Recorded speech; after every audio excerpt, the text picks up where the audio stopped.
Hello and welcome to Point of View, where we give students a place to listen, learn, and lean in. I'm your host, Sofia Mang, and on today's episode, we'll be focusing on the Teacher of the Year, Mr. Copeland, and Professional of the Year, Ms. Rettker, for the year of 2023, honoring them and their careers thus far. With Mr. Copeland being a music/chorus teacher and Ms. Rettker being the principal secretary, both of their days in life look very different. Let's listen to both of them detail on what they do every single day at Northview. So a day for me starts, I get here usually around 7:30 each day, and it is not uncommon for there to be a variety of ensembles rehearsing, whether it's vocally charged, our student-led a cappella group. There's currently a student-led organization that is trying to put together a charity concert here at Northview, and so sometimes they're rehearsing in here. Or there might be an individual coaching with a student that has GHP or is auditioning for Allstate and things such as this. And then my day starts with piano, which is pretty laid back because everyone's got headphones on and is just practicing at their keyboard.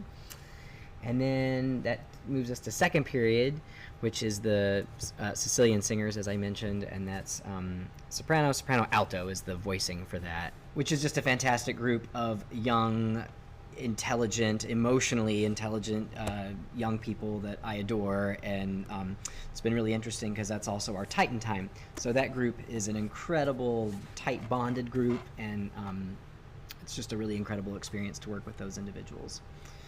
And then we go to AP Music Theory, which is kind of great. I have, master's degrees in organ performance and choral conducting, so I myself am sort of a lifelong learner and appreciate academia.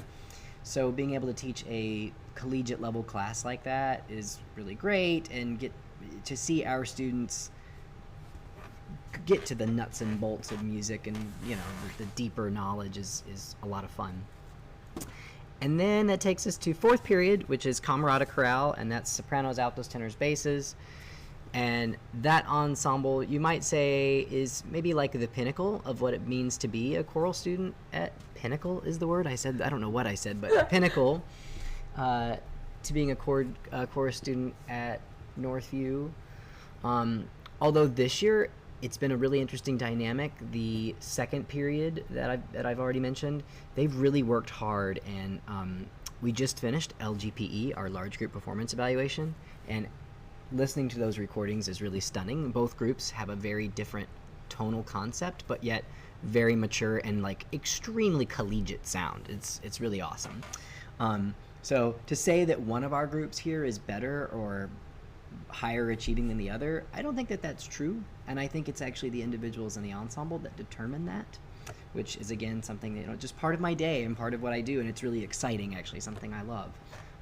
I don't foster competition. I don't foster that sort of ooh, this is the better ensemble. I try to avoid that, but it's interesting to see how that's unfolded this year.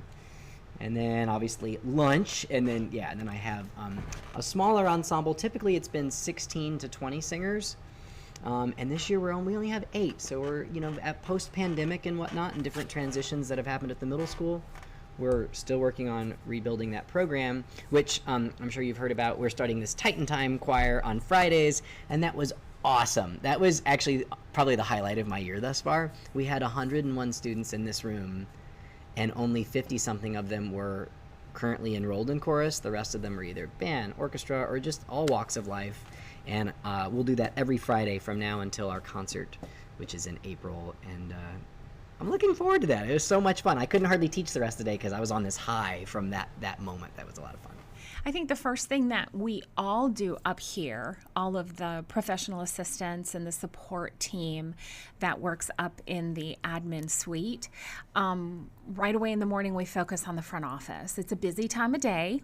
We have substitute teachers coming in, we have students coming in, we have teachers coming in. They might need something for their classes for the day. So the most important thing I do right away in the morning, along with everyone else, is to make sure the front office is assisted. And then after that, I pretty much check emails. I check the NHS morning news at gmail.com for morning announcements. And I write the morning announcements. That's usually after 9 o'clock because that's what the deadline is to send in news. And then I just prep them, get them out to teachers, get them out to all of the students.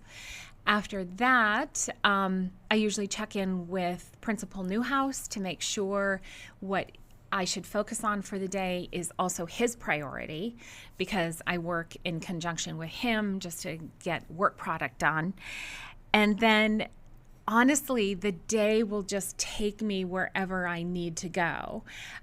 Today, I went down to the football stadium and walked the property with electricians because we're putting in more lighting for safety and security down at the stadium, the baseball stadium and the softball stadium, or the softball diamond. That's what I did today. I also am a liaison with the general contractors and the project managers from Fulton County Schools. We're in the process of pulling together a punch list to make sure that the $3.8 million addition we did over the last 2 years is running properly and it's complete and everybody is happy with it. So I've been doing a lot of that today. And I've been doing that quite a bit for the last 2 years, is working with them, and just they give me information and I disseminate it out to the admin staff. And that's it, really. I do a lot to support the teachers. Although they are both now well honored, their journeys weren't the same and they weren't easy. Let's listen to them talk about their experience in education thus far and what's brought them to this point. I started at Northview the second year it was in existence, so that was 2003. I started in October. I was a substitute teacher, and the department chair for special education, they needed a parapro. The parapros back then were structured a little differently. We were called instructional parapros, not categorical parapros, which is a parapro that follows one specific person all day long. I was an instructional parapro, and so I helped in classes. And I basically was an aide to the teacher to help. I supported the teacher and not supported one individual student. So that's how I got my start. And I was a parapro for about 5 years. And then I moved over and was the media center parapro and worked with our media specialist for 2 years. And then I went to work for a plastic surgeon, and I left for 2.5 years.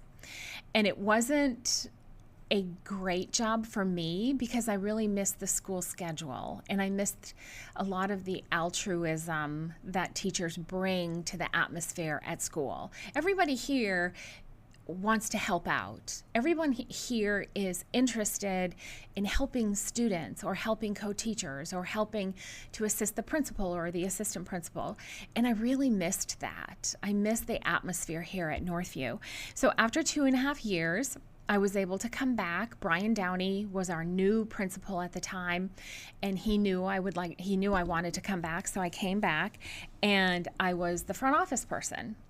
And I did that for several years until the then bookkeeper / principal secretary retired. Her name was Holly Price.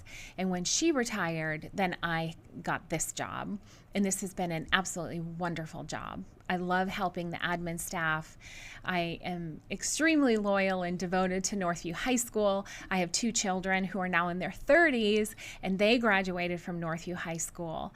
And so this place is just it has a soft spot in my heart. I started teaching kindergarten and first grade general music, and I say that laughingly because oh my gosh, I had no idea what I was doing. My family members would give me a hard time, and they wanted me to wear a GoPro when I'd walk in the classroom just to see how those little kids really took over my life. But that really taught me to sort of meet kids or people where they are. I think little people deserve the same amount of respect as any other person because they are people. So that was an interesting experience. I think I learned way more from them than they did me. And then the following year, I was the interim choral director of choral activities at the Westminster Schools in Buckhead. And that was a learning experience of a lifetime, for better or worse. we're going to focus on better. But I was a very young, very inexperienced teacher going into an extremely big place with a rich history.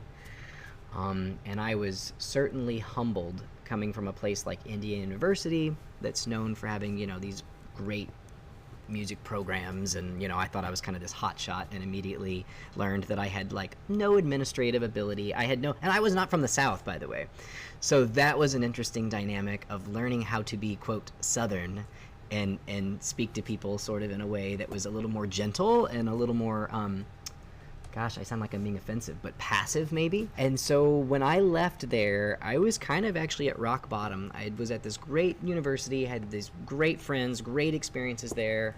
And then my first 2 years out of college were pretty much, they weren't a failure, but it was definitely all learning still and a huge experience.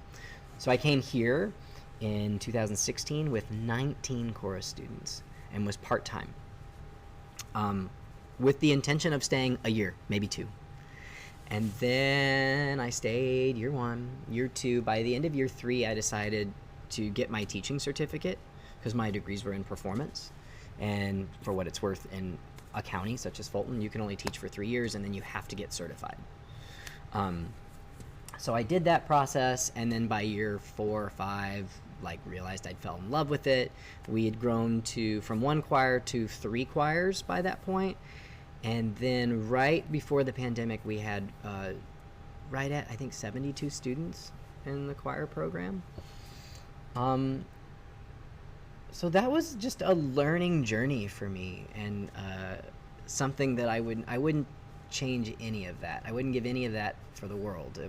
It made me the leader that I am now, and it really helped me find my voice, not something someone had told me I should do, or, you know what I mean? So. Receiving this award is an honor for teachers and professionals alike. Let's listen to both Mr. Copeland and Ms. Rettker talk about what this award means to them specifically as teachers/professionals and as people. As a teacher, to me it just means that I have the best students in the world and they're rocking it. Even for the interview, they were like, "Why do you deserve Teacher of the Year?" And I thought, not that anybody on the interview talks that way, to be clear. But, I just think it's all about the success of you guys, the students. I don't think I do anything differently I don't do anything differently than any other teacher, other than I really care about my students. I care about their success. I care about when they fail, how are they coping with that? Are they reaching out? Are they being healthy young people, that deserve the world and deserve the happiness that everybody does? And I think that community that we have fostered as a choral community here at Northview, and certainly I think that my surrounding colleagues and faculty and our awesome administration help foster that positive environment. I think that's how I've earned Teacher of the Year, and it certainly means a world to me, but to me it's just a reflection of how awesome the students at Northview are. And I'm really proud to be here. Oh, it means a tremendous amount. It really does. And it's kind of a little bit of a push, and it's kind of given me inspiration to be better. I want to live up to it more than anything else. Interestingly, I was a finalist for the Professional of the Year for 9 consecutive years. So since I came back from working for the plastic surgeon, every year thereafter, I was named as a finalist. And kind of tongue-in-cheek, I always called myself the Susan Lucci of Northview.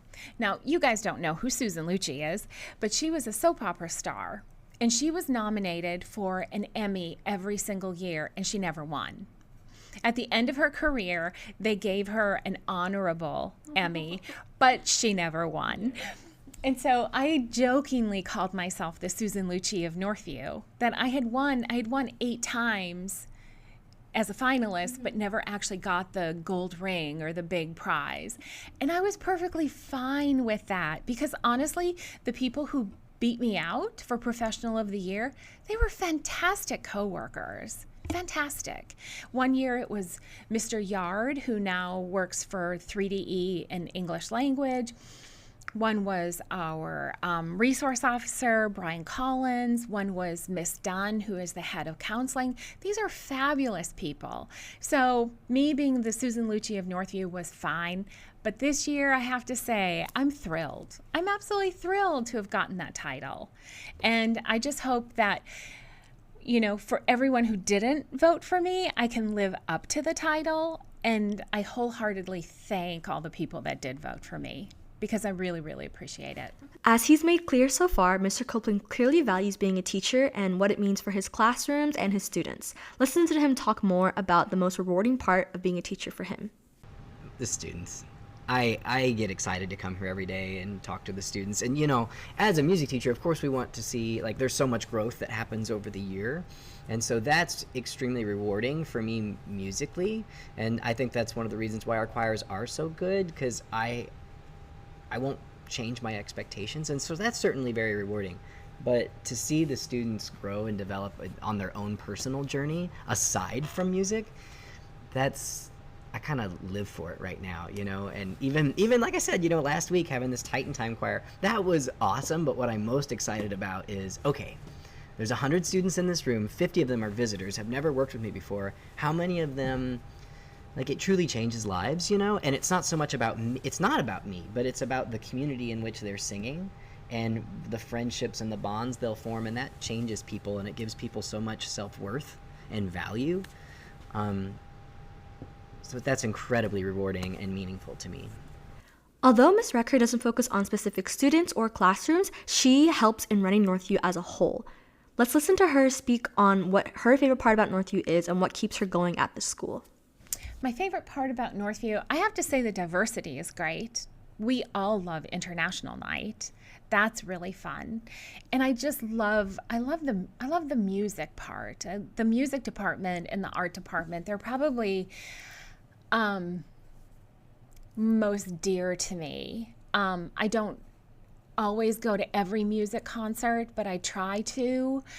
The orchestra to me is just over the top. I think they're fabulous. I was so happy when they had such a good showing at the Midwest Clinic. My mother was a cellist. I play the piano. My two brothers play the piano. My oldest brother was a superstar athlete, and our football games in my hometown always started at 7 o'clock at night, but he came home after school and he would sit at the piano and pound out the Star Spangled Banner 15 times, getting out his nerves and frustration, and then he was prepared. I grew up with music. My mother was a beautiful cellist. So the music department is just dear to my heart, and I am just a great appreciator of art and am in awe of students who, that artistic ability just flows out of their fingers. So those two areas are probably the most dear to me. Along with running Northview, Ms. Rettker played a huge part in Mr. Downey leaving as principal and Mr. Newhouse entering as principal. Let's hear what she has to say about what she did in that process and how she made that process smooth. Well, over the summer, our Northview ad staff worked out of Chattahoochee High School because our school was closed because of the end phase of this big construction project that we had. So, we're at Chattahoochee and we're all together in the same room. And that's when we kind of knew what was going on with Mr. Downey, but, tried not to speculate too much. And then, the day he told us what was going on, I felt very proud, honored that I had gotten the chance to work with him. But I had a lot of questions. So Mr. Downey and I sat down, had a little heart-to-heart about, my performance as his secretary and what Mr. Newhouse would be like, his reputation, because I didn't know him. And Mr. Downey and I just talked through a myriad of things, and he put me to ease that the transition would be very easy. And then when Mr. Newhouse came on, who doesn't love him? He's really awesome. He's principled. He's fair, firm, and friendly. Let's put it that way. Like that, yeah. He is the epitome of fair, firm, and friendly. And any of the qualms that I had about working with someone new were immediately put to rest. And we all just do whatever we can. I don't think there has been much of a transition from my point of view.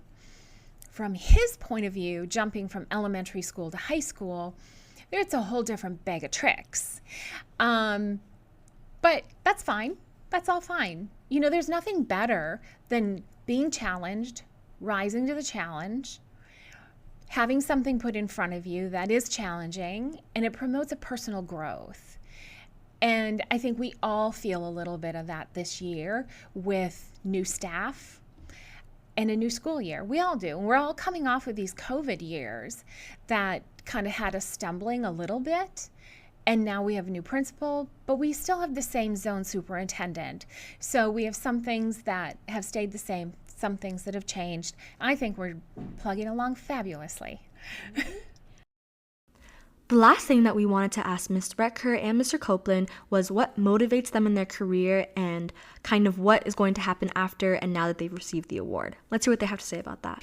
I think compliments motivate me more than anything else, really. If someone says, Mrs.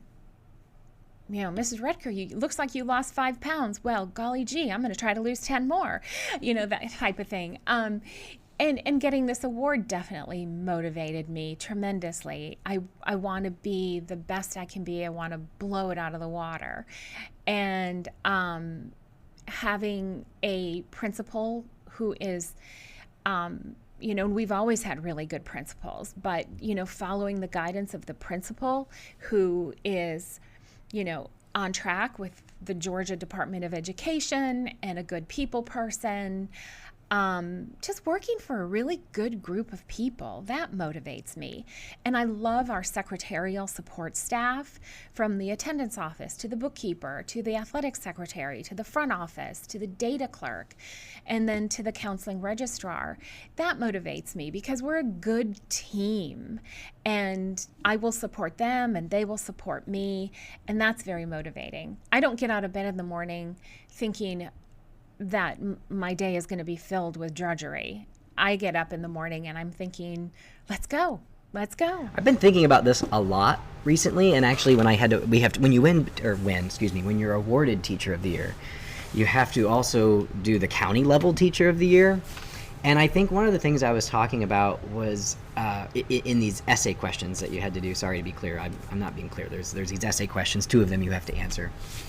And I was talking about I think when people are humbled and just going about their everyday life and doing the best they can, it's wonderful. But when you receive recognition, not just Teacher of the Year, but just someone stopping in your room and saying, this is really great, or someone coming to your concert, to me, that's the biggest motivation I could ever get. I have fantastic colleagues within the county and throughout really, the world that I've worked with that I can always call for help or support when I need it. And they're very inspirational people, but the biggest motivation for me is affirmation that I'm doing a good job and that my students are doing an excellent job. I just always want to thank our admin, my colleagues, and the students for even thinking of me for this. It's still very overwhelming to be in this space, and I'm just kind of living in that moment right now. This concludes this episode of Teacher and Professional of the Year. Thank you so much for listening. For a transcript of this episode, head to the Point of View tab on our website, nhsmessenger.org, and follow us on Instagram, Twitter, and Facebook at NHS Point of View for updates and new episodes. I'm your host, Sofia Mang, and this has been Point of View.